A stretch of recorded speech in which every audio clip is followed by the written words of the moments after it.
So tell me the story about the railway camp that that your dad had access to.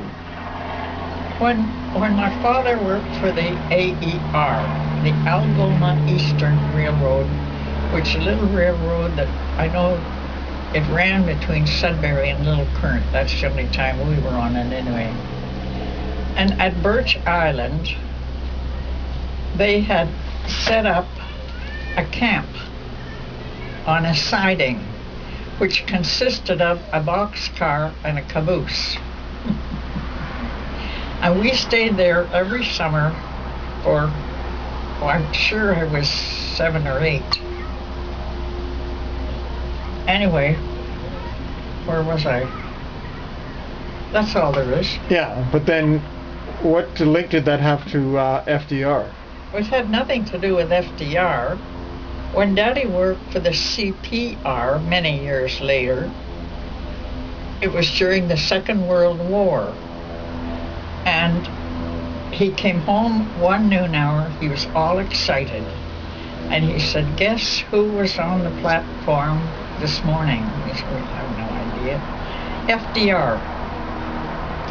But we were told, we knew he was coming, but we were told not to say one word to anybody.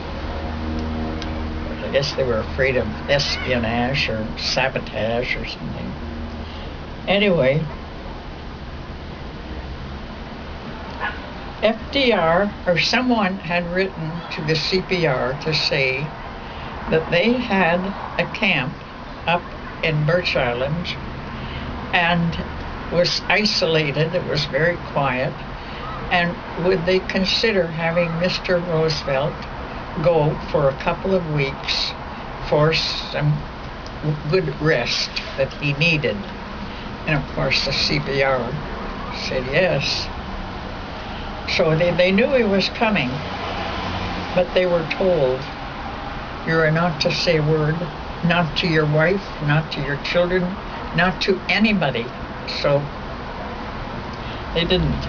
But FDR came and he stayed about 2 weeks in the camp. In the very same camp. But it must have been, this was quite a number of years later, and I'm sure it wasn't just a boxcar and a caboose.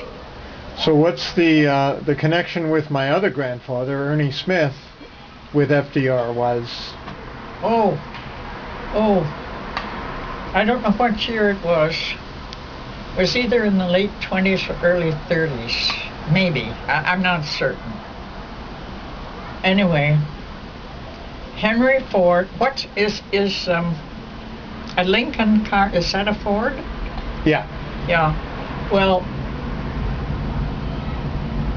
I don't know what year it was exactly, but Henry Ford contacted somebody on the railroad, and he, for FDR's birthday, he had him built, specially built, the top of the line Lincoln. So the Lincoln was ready and the birthday was coming. So they had to get the car to Washington, D.C. But in those days, there wasn't a 401. Right. There was, I guess there were some paved roads. But anyway, Henry wasn't taking any chances. He put he had the car put on a flat car and secured. And he wanted an engineer that could start the train and stop it without jerking. You remember how the chain used to jerk? And would keep it at a steady 35 miles an hour.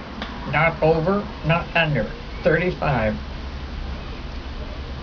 Guess who they sent to drive the train? Frank Ernest Smith. My grandfather. Grandfather of Bill and Doug and...